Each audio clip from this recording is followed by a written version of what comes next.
오늘 12월 두 번째 주일이자 대림절 세 번째 주일입니다. 오늘은 스바냐 3장 14절에서 20절 말씀 본문으로 기다리며 기뻐하며 이런 제목으로 말씀 전하겠습니다.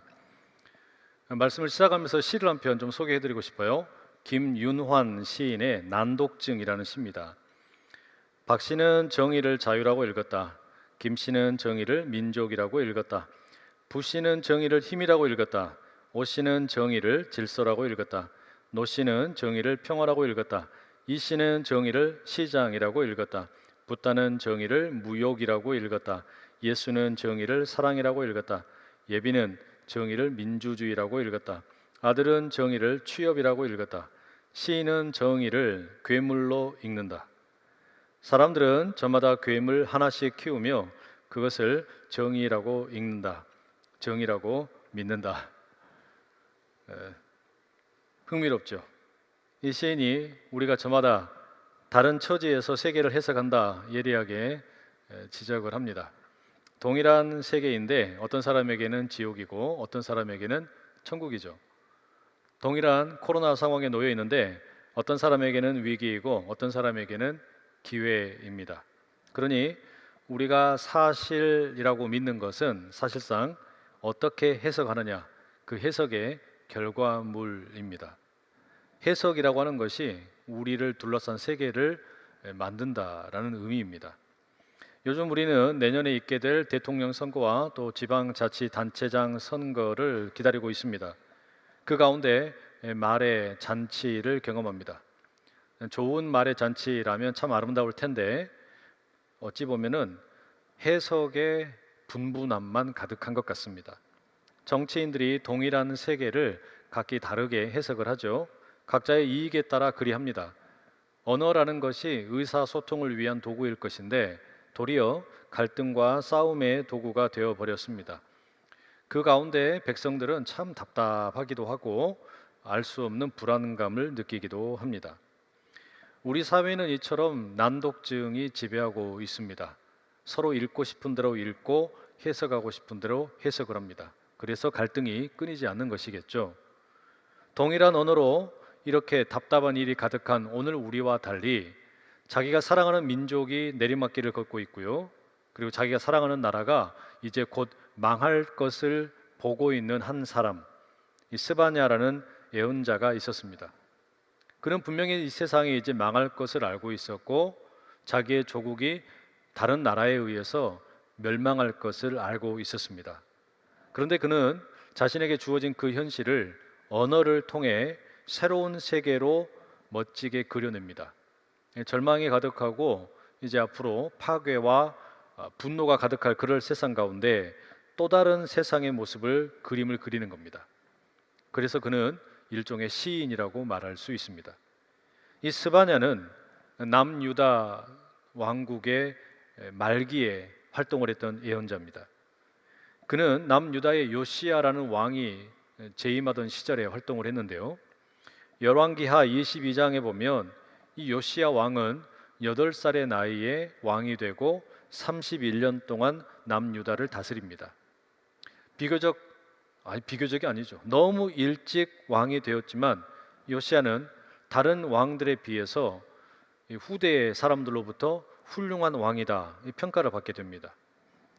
아주 개혁적인 일들을 많이 했죠. 구체적으로 살펴보면 우상을 제거하고 성전을 재건하는 일을 합니다. 그리고 이 백성들로 하여금 하나님께만 예배를 드리도록 이제 가르칩니다. 그런데 요시야 왕이 이렇게 열심히 개혁을 진행을 했음에도 불구하고 이 백성들은 하나님께로 돌아오질 않습니다. 하나님으로부터 너무 멀어져 있었기 때문이에요. 이 백성들의 삶 가운데 우상 숭배가 아주 깊숙하게 뿌리 내리고 있었습니다. 그러다 보니 개혁을 진행하던 요시야도 지치게 됩니다. 아무리 부르짖어도 여호와께로 돌아가자 외쳐도 말이 먹히질 않습니다. 이 와중에 요시야마저 교만하게 됩니다. 그는 바벨론과의 전투에 백성들을 끌어들이면서 결국 비극적인 죽음을 맞게 됩니다. 오늘의 주인공 스바냐는 이 모든 일을 직접 목격했습니다. 그 나라에 점점 기울어가는 모습을 직접 목격했습니다. 자기 나라의 임금이 죽는 것을 목격을 했습니다. 이제 얼마 지나지 않아서 이 세상이 망할 것 너무나 뻔히 보입니다. 그런데 자신이 목격한 이 세상을 스바냐는 새롭게 해석을 합니다. 하나님의 눈으로 해석을 합니다. 그리고 글을 씁니다. 그게 우리가 함께 읽은 스바냐서입니다. 스바냐서를 처음 읽는 사람은 당황할 수 있어요. 이 분량은 대단히 짧습니다. 3개의 장으로 이루어져 있습니다. 그런데 처음과 끝의 내용이 너무 다릅니다. 오늘 마지막 결론에 해당하는 3장 17절의 말씀 한번 제가 읽어드리죠. 너의 하나님 여호와가 너의 가운데 계시니 그는 구원을 베푸실 전능자이시라. 그가 너로 말미암아 기쁨을 이기지 못하시며 너를 잠잠히 사랑하시며 너로 말미암아 즐거이 부르며 기뻐하시리라 하리라. 우리에게 아주 익숙한 찬양의 가사죠. 너의 하나님 여호와가 너의 가운데 계시니 라랄랄라 이렇게 하는 거죠. 여기까지만 부르면 얼마나 좋은 찬양입니까? 하나님께서 우리 가운데 계시고 우리를 바라보시면서 환하게 웃고 계시고 우리를 기뻐하시고 우리 때문에 춤을 추며 노래를 하신답니다. 너무 멋진 말씀 아니에요? 정말 좋습니다. 그런데 스바냐서를 시작할 때는 이런 분위기가 아니었어요. 1장 2절과 3절 한번 보시죠. 여호와께서 이르시되 내가 땅 위에서 모든 것을 진멸하리라. 내가 사람과 짐승을 진멸하고 공중의 새와 바다의 고기와 거치게 하는 것과 악인들을 아울러 진멸할 것이라. 내가 사람을 땅 위에서 멸절하리라. 나 여호와의 말이니라. 완전히 다르죠. 마지막에 제시되어 있는 그림과 처음에 나오는 이 그림이 너무 달라요. 사실상 이 1장 2절과 3절의 말씀은 창세기 1장에 나오는 하나님의 선한 창조를 다 뒤집어 엎는 내용입니다. 하나님이 세상을 처음 지으셨을 때 야, 참 예쁘다, 너무 곱다, 그렇게 하나님 기뻐하셨지 않습니까? 그런데 지금 이 스바냐는 뭐라고 이야기합니까? 하나님이 지으신 세계가 무질서와 흑암과 혼돈으로 가득할 것이래요. 이 세상이 더 이상 이제는 생명의 땅이 아니라 죽음의 땅으로 바뀔 것이라고 경고합니다. 도대체 왜 이렇게 스바냐는 앞과 뒤가 다른 이야기를 하는 걸까요? 이렇게 앞뒤가 너무나 상반된 이런 이야기를 통해서 전하고자 하는 메시지가 무엇일까요? 이를 알아보기 위해서 스바냐가 즐겨 사용하는 표현을 좀 찾아보려고 합니다. 스바냐서에는 여호와의 날이라는 표현이 자주 반복됩니다. 여호와의 날, 여호와의 희생의 날, 여호와의 큰 날, 다양한 방식으로 여호와의 날이라는 것을 사용합니다. 전통적인 이스라엘 사람들의 이해를 따르자면 여호와의 날이라고 하는 것은 아주 긍정적인 의미였어요. 하나님께서 이스라엘 백성들에게는 승리를 주시고 이스라엘의 적들에게는 패잔을 맡겨주시는 것, 파멸케 하는 것, 이게 여러분 여호와의 날 의미였습니다. 예를 들면 여호수아 10장 10절에서 14절에 의하면 하나님께서 이 태양을 기브온 위에 그리고 달을 아얄론 골짜기에 멈추게 하십니다. 이를테면 조명을 켜놓으신 거예요. 그 와중에 이스라엘 백성들이 아모리 사람들을 철저하게 도륙하게 되죠. 여호수아 10장 14절 이런 말씀이 있어요. 여호와께서 사람의 목소리를 들으신 이 같은 날은 전에도 없었고 후에도 없었나니 이는 여호와께서 이스라엘을 위하여 싸우셨습니다. 그렇습니다. 여호와의 날이라고 하는 것은 이스라엘 사람들에게 하나님께서 우리를 위해서 싸우시는 날이다. 이스라엘에게는 승리가 주어지고 이스라엘의 적에게는 파멸이 주어지는 날이다. 이렇게 생각을 했어요. 그래서 여호와의 날 그러면 이것은 승리, 기쁨, 축제 이런 것으로 기억이 됐단 말이죠. 그런데 역사가 흘러가면서 아모스 선지자 또 오늘 본문의 스바냐 선지자는 여호와의 날에 대한 이러한 어떤 개념을 송두리째 바꾸어 버립니다. 아모스 예언자가 5장 18절 19절에 이렇게 말합니다. 화 있을진저 여호와의 날을 사모하는 자여 너희가 어찌하여 여호와의 날을 사모하느냐 그 날은 어둠이요 빛이 아니라 마치 사람이 사자를 피하다가 곰을 만나거나 혹은 집에 들어가서 손을 벽에 대었다가 뱀에게 물림 같도다. 완전히 다른 이야기를 하죠. 기존에 알고 있던 여호와의 날이 아니에요. 사람들이 가지고 있던 여호와의 날에 대한 생각을 완전히 해체시켜 버립니다. 이제는 그 날은 빛이 아니라 어둠입니다. 이스라엘 백성들에게 여호와의 날은 패망의 날입니다. 파멸의 날입니다. 이스라엘 사람들이 가지고 있던 모든 여호와의 날에 대한 기대를 다 무너뜨리는 겁니다. 스바냐 역시 마찬가지입니다. 1장 14절에서 16절 말씀 한번 들어보시죠.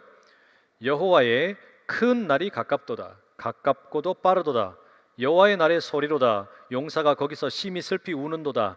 그 날은 분노의 날이요 환난과 고통의 날이요 황폐와 패망의 날이요 캄캄하고 어두운 날이요 구름과 흑암의 날이요 나팔을 불어 경고하며 견고한 성읍들을 치며 높은 망대를 치는 날이로다. 어때요? 긍정적인 이미지는 하나도 없어요. 모두가 다 살을 떨리게 하는 그런 이미지들 뿐입니다. 예루살렘을 향해 하나님의 분노가 쏟아지는 날입니다. 예루살렘이 파멸하게 되고 어둠에 뒤덮이게 되는 날입니다. 그게 여호와의 날이라는 겁니다. 충격이에요. 이스라엘 사람들이 본래 알고 있던 여호와의 날에 대한 그 이미지가 송두리째 깨져버린 겁니다. 자신들이 익히 알고 있던 여호와의 날은 사라져버렸습니다. 아니 어떻게 여호와의 날이 이스라엘에 대한 심판과 파멸의 날이 될 수 있다는 것인가 놀라게 됩니다. 이런 분위기가 스바냐서 처음부터 거의 마지막까지 이어지게 됩니다. 그런데 이게 끝이 아니에요. 스바냐서 오늘 우리가 읽었던 본문 그 맨 마지막 결론에 가게 되면 또 한 번 반전이 일어납니다. 3장 14절에서 16절 한번 들어보시죠. 시온에 따라 노래할지어다. 이스라엘아 기쁘게 부를지어다. 예루살렘 따라 전심으로 기뻐하며 즐거워할지어다. 여호와가 네 형벌을 제거하였고 네 원수를 쫓아냈으며 이스라엘 왕 여호와가 네 가운데 계시니 네가 다시는 화를 당할까 두려워하지 아니할 것이라. 그 날에 사람이 예루살렘에 이르기를 두려워하지 말라. 시온아 네 손을 늘어뜨리지 말라. 어때요? 다시 한번 반전이 일어나고 있는 거죠. 그렇지 않습니까? 스바냐는 처음에는 이스라엘 사람들이 일찍이 알고 있던 여호와의 날을 완전히 뒤집어 버렸어요. 여호와의 날은 더 이상 우리에게 좋은 날이 아니다. 너희들에게 좋은 날이 아니다. 이 날은 심판과 파멸과 멸망의 날이다. 이렇게 이야기했습니다. 그런데 마지막에 가서 다시 어떻게 하는 거예요? 그런데 다시 여호와의 날은 승리의 날이다. 회복의 날이다. 평화의 날이다. 기쁨의 날이라는 거예요. 원수는 쫓겨나고 예루살렘의 형벌이 제거되고 하나님께서 다시금 예루살렘 가운데 좌정하시게 되는 날이다. 이렇게 선포하고 있습니다. 여러분, 스바냐가 여호와의 날이라고 하는 이 표현을 가지고 이처럼 두 번씩이나 반전을 만들어내는 거, 이렇게 좀 비유를 해보고 싶어요. 이거 그냥 한번 만들어 본 건데 이런 겁니다. 어떤 한 남자와 한 여자가 서로 사랑을 합니다. 사귀고 있어요. 평소에 남자는 이 자신의 여자친구에게 너무 잘합니다. 어머 자기는 볼 때마다 너무 예쁘다. 너무 아름답다. 난 너무너무 행복해.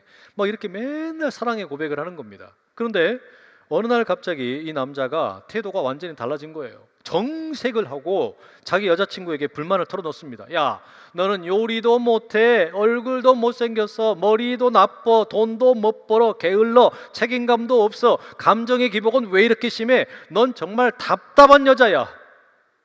막 이런 식으로 A4 종이 한 10장을 막 넘을 만큼의 분량으로 이 여자에 대해서 막 비난합니다. 평소와 다르게 엄청나게 거칠게 대하는 거예요. 자, 그러면 여러분 여자의 입장에서 어떻겠어요? 너무 이게 뜻밖의 일이잖아요. 아니 이 남자가 미쳤나? 왜 이러나? 이런 생각 들지 않겠어요? 그리고선 마지막에 뭐라고 말하냐면 남자가 다시 이렇게 말하는 거예요. 자기 여자친구에게 그런데 나는 그런 너를 사랑한다. 그런 너의 모습이 내 기쁨이다. 그러니 나 너랑 결혼하고 싶다. 이러면 어떻게 되는 거예요, 여러분? 여자가 느끼기에 반전이 되는 거겠죠. 마치 지금 스바냐가 그런 이야기 하는 거예요. 망해가는 이스라엘, 그리고 남유다, 그리고 이 민족의 어떤 패망, 그걸 바라보면서 여호와의 날이 그렇게 임하는 것이다. 우리 가운데 하나님의 심판이 임하는 거다. 하나님께서 그렇게 우리 가운데 찾아오신다. 그러나 이게 끝이 아니다. 하나님께서는 다시금 여호와의 날이 그냥 우리를 혼내키고 우리 가운데 멸망으로 끝나는 것이 아니라 하나님의 또 다른 희망과 기쁨이 가득한 날이 될 것이다. 이 이야기를 하는 거예요. 사실 여러분 이게 복음입니다. 복음은 반전에 반전을 담아내고 있는 것이죠. 하나님께서 창세기에 기록하고 있는 것처럼 저와 여러분을 보시고 뭐라 그러세요? 야, 너는 참 내 모습을 닮아서 그런지 너무 예쁘다. 넌 너무나 곱다. 너무 이쁘다. 이렇게 말씀을 하십니다. 하나님이 우리를 선하게 창조하셨어요. 우리를 복의 근원으로 삼으셨습니다. 그런데 우리가 선악을 알게 하는 나무의 과일을 먹어버리고 하나님의 은혜를 발로 뻥 차버립니다. 사망의 늪에서 허우적거립니다. 이걸 하나님이 그냥 두고 보실 수가 없으니까 어떻게 합니까? 우리의 죄를 거울을 갖다 놓고서 샅샅이 낱낱이 다 보여주십니다. 하나님께서 우리를 사랑하신다고 하셨지만 그 사랑이 우리의 죄를 그냥 덮어버리고 아무 문제가 없다고 하는 게 아니라 사랑의 그 하나님께서는 우리 가운데 분명하게 그리고 확실하게 말씀을 하세요. 너는 죄인이다. 너는 지금 문제가 많다. 너는 창조주인 나를 무시했다. 너는 나에 대해서 무관심하고 돈만 밝혔고 건강에만 관심이 있고 부동산이나 주식만 관심 있고 너의 배만 불리고 다른 우상을 나보다 훨씬 흠모하고 있다. 이렇게 우리의 죄에 대해서 아주 적나라하게 고발하시는 거예요. 여러분, 그게 율법의 기능입니다. 율법은 우리를 그렇게 하나님의 심판대 앞에 세웁니다. 우리가 결코 용서받을 수 없는 죄인이라는 것을 깨닫게 하시는 거예요. 만약에 여러분, 우리가 이런 어떤 관계를 경험한다면 어떻게 될까요? 내가 누군가를 너무너무 사랑했어요. 그리고 내가 너무너무 잘해줬어요. 내가 할 수 있는 최선을 다해서 섬겨주고 돌봐주고 늘 친절하게 대했어요. 그런데 어느 날 나에게 뒤통수를 빡 때리는 겁니다. 그럼 어때요? 여러분 어떻게 하시겠어요? 그날로 끝이죠. 다시는 얼굴 보고 싶지 않잖아요. 야, 넌 이제 나랑 끝이다. 앞으로 말하지 않는다. 이제는 관계는 끝이다. 아니, 선을 긋고 끝날 거예요. 상태가 그 정도 되면 끝난단 말이에요. 그런데 하나님은 그러질 않으시는 거예요. 우리의 상태가 하나님으로부터 완전히 멀어져 있고 우리가 하나님에 대해서 너무나 실망스러운 모습만 보였지만 희망을 버리질 않으세요. 우리가 너무나 엉터리임에도 불구하고 우리에 대해서 기대하고 계시고 기다려주시고 심지어는 기뻐하신다는 겁니다. 여러분, 이게 복음이에요. 우리가 하나님으로부터 멀어져 있었음에도 불구하고 하나님은 우리를 기다리시는 겁니다.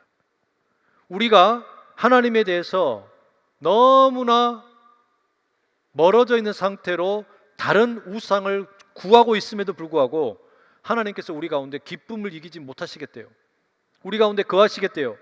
우리를 사랑하시고 노래를 부르시겠대요.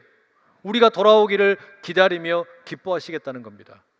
마치 누가복음 15장에 나오는 그 아버지의 마음처럼 집을 나간 둘째 아들을 기다리는 그 아버지의 마음, 여러분 그게 하나님 마음 아니에요? 우리가 돌아오기를 기다리는 거예요. 스바냐가 전하는 메시지는 바로 그겁니다. 여호와의 날이라고 하는 너무나 친숙한 우리에게는 당연한 은혜라고 생각하는 그것을 완전히 해체시켜버리고 그러나 그것을 다시금 회복의 역사로 제시하고 있는 겁니다. 스바냐의 표현 가운데 또 한 가지 좀 살펴볼 게 있어요. 스바냐는 예루살렘을 가리켜 시온이라고 말합니다. 그리고 예루살렘과 시온을 공히 딸이라고 부릅니다. 14절인데요. 시온의 딸아 노래할지어다. 이스라엘아 기쁘게 부를지어다. 예루살렘 딸아 전심으로 기뻐하며 즐거워할지어다. 하나님의 그 사랑, 반전에 반전을 거듭하게 하는 이 사랑을 경험한 예루살렘과 시온을 가리켜 딸이라고 불러요. 그러니까 여자죠. 여성이라고 부르는 겁니다. 보통 여러분 성경에서 딸이라든지 그러니까 여성이라는 존재는 어때요? 무기력한 존재예요. 누군가를 의존할 수밖에 없는 존재입니다. 연약합니다. 당시는 남성 중심적인 사회였기 때문에 또 여성은 남성의 소유물이었기 때문에 주체적인 삶을 살지 못했습니다. 그렇다면 이 예루살렘을 가리켜 딸이라고 부르는 것은 이 강력한 용사이신 야훼 하나님께서 지키시고 보호하신다, 그런 의미가 되겠죠. 근데 이게 전부가 아닙니다. 16절에 보면 묘한 표현이 있어요. 그날에 사람이 예루살렘에 이르기를 두려워하지 말라. 시온아 네 손을 늘어뜨리지 말라. 이 딸 예루살렘을 가리켜 시온을 가리켜 두려워하지 말고 이 손을 늘어뜨리지 말아라라고 이야기하고 있습니다. 이게 무슨 이야기일까요? 왜 손을 늘어뜨리지 말라고 이야기하는 걸까요? 구약 성경에 보면 이 손을 이렇게 늘어뜨린다라는 표현이 그렇게 많이 나오지 않습니다. 더욱이 여성에게는 사용되는 경우가 전혀 없어요. 남성을 향하여 비슷하게 사용되는 경우가 예레미야 6장 24절에 나옵니다. 세번역 성경인데요. 제가 한번 읽어드릴게요. 우리는 그 소식을 듣고 두 팔에 맥이 풀렸습니다. 해산의 진통을 하는 여인처럼 불안하여 괴로워합니다. 이 어떤 의미지냐면 남자들이 이 군대에 속한 남자들이 군인들이 전쟁터에 갔습니다. 그런데 싸워야 할 전쟁의 적을 보니까 숫자가 너무 많아요. 우리가 가지고 있는 무기보다 월등히 좋은 걸 가지고 있습니다. 그래서 질려버린 거예요. 겁을 먹은 겁니다. 그래서 어떻게 돼요? 그냥 손에 맥이 빠져버린 거예요. 이게 뭐예요, 여러분? 우리식으로 그냥 쉽게 이야기하자면 이게 뭡니까? 낙담이죠. 낙담. 싸워보지도 않았는데 적의 그 어떤 규모와 위세 앞에서 낙심해 버린 겁니다. 서양에 전해지는 이런 이야기가 있어요. 어느 날 악마가 자기 집에 있는 여러 집기들을 이제 팔려고 합니다. 그래서 각 집기마다 이제 가격표를 이렇게 붙입니다. 그 사람들에게 구경을 시켜주죠. 요즘으로 이야기하면 뭐 당근 마켓 아니겠어요? 그러니까 이 악마가 올려놓은 당근 마켓에 올려놓은 그 어떤 물품을 보고 사람들이 찾아옵니다.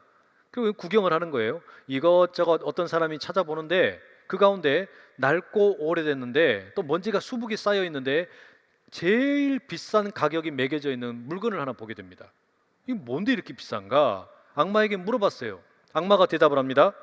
가장 오래되고 낡았지만 가장 효과가 좋은 것, 그것은 낙담입니다. 이렇게 얘기해요. 여러분, 그렇죠? 악마가 하는 일이 뭐예요? 사람들을 하나님으로부터 멀어지게 만들고 인생의 실패자가 되게 만들고 결국은 모든 것을 그냥 다 포기하게 만드는 게 이 악마의 하는 일 아닙니까? 여러분, 우리가 질병이 걸려서 힘든 게 아니고요, 돈이 없어서 힘든 게 아니에요. 진짜 힘든 건 뭐냐면 낙심을 해서 힘든 겁니다. 병 자체가 무서운 게 아니라 병으로 인해서 낙심하는 게 힘든 거잖아요. 돈이 없는 게 문제가 아니라 돈이 없다는 사실에 의해서 낙심을 하고 낙담하는 게 이게 진짜 힘든 겁니다. 그러지 않습니까? 내가 대학 입시 수능 시험을 쳤는데 점수를 못 받은 게 문제가 아니라 수능 시험에 점수를 못 받았다는 것 때문에 낙담하는 게 힘들다는 이야기예요. 코로나 때문에 힘든 게 아니라 코로나로 인해서 낙담을 하는 게 힘든 거예요. 그러죠? 그런데 지금 하나님께서는 이 시온 딸에게 뭐라고 말씀하십니까? 두려워하지 말아라. 그리고 너의 손을 늘어뜨리지 말아라. 낙심하지 말라는 거예요. 낙심하지 말아라. 왜냐? 강한 용사이신 하나님께서 다시금 예루살렘 가운데 거하시기 때문입니다. 하나님께서 우리 가운데 거하시기 때문에, 하나님께서 내 안에 거하시기 때문에, 그리고 우리의 가정 가운데, 우리의 일터 가운데 거하시기 때문에 두려워하지도 말고 낙심하지도 말라는 거예요. 여러분, 이게 지금 스바냐가 이스라엘 백성들에게 주고 있는 메시지입니다. 여러분, 이게 오늘 우리에게 대림절에 주는 의미가 있죠. 이 대림절 이번 주를 보내면서 제가 이 말씀을 줄곧 묵상을 합니다. 여호와의 날이라는 이 표현이 2번이나 반전이 되는 것을 묵상을 해요. 그러다 보니까 예수님의 십자가를 떠올리게 됩니다. 십자가라는 것은 로마의 잔인한 사형 도구였습니다. 유대인들은 이 십자가의 형태를 아주 수치스럽게 여겼습니다. 하나님의 저주를 받은 사형 도구라고 생각했기 때문이에요. 신명기 21장의 기록에 의하면 나무에 달린 자는 모두가 다 하나님의 저주를 받은 자라고 생각을 했습니다. 그게 율법의 가르침이에요. 그런데 여러분, 어떤 반전이 일어납니까? 그 수치와 저주의 상징인 십자가에 하나님의 아들이신 예수님이 달리세요. 완전 반전이죠. 아니, 어떻게 하나님의 저주의 상징인 나무에 하나님이 달리실 수가 있어요? 반전이잖아요. 게다가 또 뭐라고 우리 주님 말씀하십니까? 너도 너 십자가를 지고 나를 따르라 말씀을 하세요. 여러분, 그런데 이게 그 다음에 어떤 반전을 일으키냐면 수치와 저주의 상징인 그 십자가에 우리가 함께 주님과 매달리게 되면 거기에서 우리 죄가 깨끗이 씻음을 받게 되고 우리에게 새 생명이 주어진대요. 이게 여러분 또 다른 반전이에요. 수치와 저주의 상징이었던 십자가가 이제는 도리어 나를 깨끗하게 만들고 나를 정결하게 만드는 하나님의 은총의 자리가 된다는 이야기입니다. 가만히 보면 복음은 언제나 이렇습니다. 언제나 역설이에요. 언제나 이와 같은 반전이 가득합니다. 그러죠? 약할 때 강함이 된대요. 마태복음의 5장에 나오는 산상수훈은 뭐라고 이야기합니까? 가난한 자가 복이 있다고 이야기합니다. 어떻게 그럴 수가 있냐고요. 그런데 그게 여러분 우리가 믿는 바 역설이에요. 로마의 황제가 진짜 왕이 아니라 나사렛에서 태어난 아기 예수가 진짜 왕이랍니다. 헤롯이 왕이 아니라 동방 박사들이 찾으러 가고 있는 저 베들레헴의 아기 예수가 진짜 왕이라는 거예요.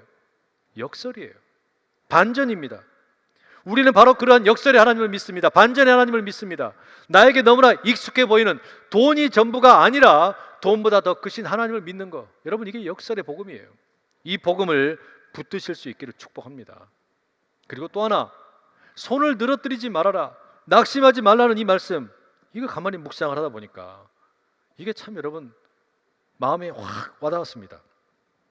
왜냐하면 코로나 상황을 우리가 마주하면서 참 많은 분들이 낙심을 하거든요. 자영업자들 억울한 생각이 많이 들 거예요. 아니, 내가 잘못한 것도 아닌데 왜 이렇게 사회적 거리두기 하면서 영업도 제대로 하지 못하게 만들고, 그러다 보니 높은 이자를 감당을 못하고 또 이거 뭐 임대료 제대로 내지 못하고 이러면서 낙심이 됩니다. 낙심이 안 될 수가 없어요. 그런 우리 성도들의 마음이 그냥 많이 느껴져요. 그럼에도 불구하고 코로나 상황에서 절대 내 손을 늘어뜨리지 않겠다, 또 절대로 낙심하지 않겠다, 제 스스로 막 다짐을 많이 했어요. 그런데 이번 주에 지난주일 예배드렸던 성도 가운데 확진자가 있다는 겁니다. 그 이야기를 우리 교육자들에게 보고를 받았습니다. 그러면서 제발 현장 예배는 드릴 수 있으면 좋겠다, 다짐하고 또 다짐하고 막 기도를 했어요. 근데 이 상황을 보니까 그게 그렇게 안 되는 겁니다. 그렇게 할 수가 없겠는 거예요. 우리 성도들의 안전을 위해서 우리가 지금까지 잘 지켜왔던 것을 여기서 무너지면 안 된다. 힘들어도 다시 비대면으로 가자. 그렇게 결단을 내릴 수밖에 없었어요. 그래서 이번 한 주간은 모든 예배를 비대면으로 전환을 합니다. 그리고 이 말씀을 묵상을 하는데 제 자신이 너무나 초라하게 느껴지더라고요. 야, 낙심하지 않겠다고 그렇게 다짐하더니 이렇게 쉽게 마음이 무너지는구나. 이게 참 인정할 수밖에 없더라고요. 왜 그랬냐면 작년처럼 올해도 12월 달에 이 송구영신 예배가 되었든 성탄절 예배든 또 비대면 예배로 드릴까 봐 그게 너무 안타까운 생각이 들어서 그랬던 거거든요. 작년에 여러분 우리가 추수감사주일까지 예배 잘 드렸는데 그리고 나서 12월 달 들여서 한 번도 예배를 제대로 못 드렸어요. 근데 올해 또 그렇게 될까 봐 이 지금 분위기가 막 그렇게 가는 것 같은 거예요. 그러니까 염려가 되는 거예요. 걱정이 되는 거예요. 언제쯤이면 마스크를 벗고 예배를 좀 편안하게 드릴까, 막 그런 생각이 마음을 지배하는 겁니다. 그래서 낙심이 되고 답답한 생각인데 이 설교를 준비해서 말씀을 읽어가다가 17절 말씀을 묵상하는데요, 막 눈물이 나요. 너의 하나님 여호와가 너의 가운데 계시니 그는 구원을 베푸실 전능자이시라. 그가 너로 말미암아 기쁨을 이기지 못하시며 너를 잠잠히 사랑하시며 너로 말미암아 즐거이 부르며 기뻐하시리라. 기가 막힌 말씀이에요.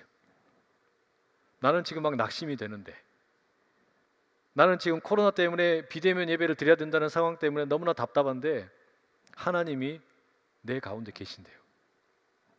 하나님이 우리 가운데 계시고 낙심하고 있는 성도의 사업장 가운데 계시고 낙심하고 있는 성도의 가정 가운데 계시고 대학 입시 수능 점수 발표를 해놓고 보니까 너무 실패를 많이 해서 답답한 우리 수험생들의 마음에 함께 계신다는 거예요. 근데 그 하나님이 누구냐? 구원을 베푸실 전능자이시고 그 하나님께서 나로 인해서 기쁨을 이기지 못하신대요. 상상을 못할 말씀이에요. 주님, 나는 지금 이렇게 마음이 낙심이 되어 있는데 나로 인해서 기쁨을 이기지 못하신다고요? 주님, 나는 수능 시험 이렇게 실패했는데 주님이 나로 인해서 기쁨을 이기지 못하신다고요? 주님, 내가 지금 실직을 하고 이렇게 그냥 초라한 모습으로 있는데 주님이 나로 인해서 기쁨을 이기지 못하신다고요? 그런데 거기서 더 나아가서 뭐라고 말씀하시냐면 그 하나님께서 나로 인해서 너무 즐겁게 노래를 부르신대요. 내 이런 모습을 보면서도 주님이 노래를 부르신다고요. 기가 막힌 거예요. 그 하나님께서 이런 나를 보고서도 즐거워하시고 기뻐하시고 노래를 부르신다. 여러분, 이게 무슨 뭐 우리를 지금 막 그냥 비웃고 조롱하는 그런 웃음이 아닌 거죠. 실패한 것 같고 낙심하고 있는 것 같고 그래서 좌절하고 있는 우리를 보시면서도 주님이 기다리시면서 기뻐하시는 거예요. 돌아오기를, 회복이 되기를. 그래, 그렇다면 기다리자. 여러분, 우리가 이 대림절이 가지고 있는 신앙이라는 게 바로 그거 아닙니까? 우리는 다시 오실 예수님을 기다리는 거예요. 우리의 지금 형편이 마치 지금 이 스바냐가 목격하고 있는 남유다의 멸망, 이 민족이 사라질 위기, 바로 그런 상황에서도 여호와의 날을 선포하며 주님이 우리를 기뻐하신다고 외치고 있는 것처럼, 여러분, 우리가 지금 맞닥뜨리고 있는 현실이 어떠하든지 간에 우리는 다시 오실 주님을 기다립니다. 그리고 작게는 우리 각자의 코로나가 끝나기를 기다리고, 어려움이 끝나기를 기다리고, 질병이 물러가기를 기다리고, 경제적인 형편이 나아지기를 기다리고 있습니다. 연약한 여인처럼, 세상에 힘이 없는 여인처럼 주체적으로 살기 어렵지만, 그러나 여러분, 우리는 기다리는 겁니다. 저기 멀리에서 용맹한 장수이신 우리 주님이 오고 계신다. 저 예수님이 우리의 진정한 왕이시다. 저 예수님의 말로 내 인생을 새롭게 하실 분이시다. 우리는 그걸 믿고 있는 거예요. 반전에 반전을 거듭하실 내 인생의 책임자가 오신다. 그래서 여러분, 우리는 기다리며 기뻐하는 겁니다. 코로나 확진자가 7,000명이 넘는 시대의 기쁨, 일상의 사회적 거리두기로 인해서 답답한 시대에 누리는 기쁨, 대학 수학 능력 시험 점수가 생각보다 나오지 못해서 답답한 마음에 누리는 기쁨, 내 생각보다 사업이 되지 않는 가운데 누리는 기쁨, 실직을 하고 일자리를 구하지 못하고 있는 상황에 누리는 기쁨. 여러분, 우리는 바로 그런 가운데 기다리며 기뻐하는 겁니다. 곧 오십시오 임마누엘 우리 주님. 요한복음 1장의 말씀처럼 말씀이 육신이 되어 우리 가운데 거하실 겁니다. 그 주님이 우리와 함께 하십니다. 여러분의 마음의 한복판에, 여러분의 가정에, 여러분의 일터에, 여러분의 삶의 모든 자리 가운데 우리 주님이 좌정하시고 다스리십니다. 그때 꼭 기억하십시오. 너의 하나님 여호와가 너의 가운데 계시니 그는 구원을 베푸실 전능자시라. 그가 너로 말미암아 기쁨을 이기지 못하시며 너를 잠잠히 사랑하시며 너로 말미암아 즐거이 부르며 기뻐하리라. 함께 기도하겠습니다. 사랑하는 하나님, 하나님께서 우리 가운데 계시고 우리의 구원자 되시고 우리 한 사람 한 사람으로 인해 기쁨을 이기지 못하시고 우리를 잠잠히 사랑하시고 우리로 인해 즐거이 노래를 부르시고 우리를 기뻐하시니 감격 또 감격입니다. 우리는 질병에 대한 두려움으로, 돈에 대한 걱정으로, 취업과 학업에 대한 두려움으로 두 손을 늘어뜨리고 살 때가 많이 있습니다. 그러나 주님 말씀하셨듯이 이제 두 손을 늘어뜨리지 아니하고 낙심하지 아니하고 두 손 벌쩍 들고 이 땅 가운데 오실 주님을 기다리며 기뻐하며 찬양하겠습니다. 이 두 손으로 하나님의 손을 대신하여 사람들을 섬기고 아끼고 그렇게 사랑으로 나아가겠습니다. 행복한 기다림과 기쁨으로 우리 마음을 가득 채워 주시옵소서. 예수 그리스도의 이름으로 기도드립니다. 아멘.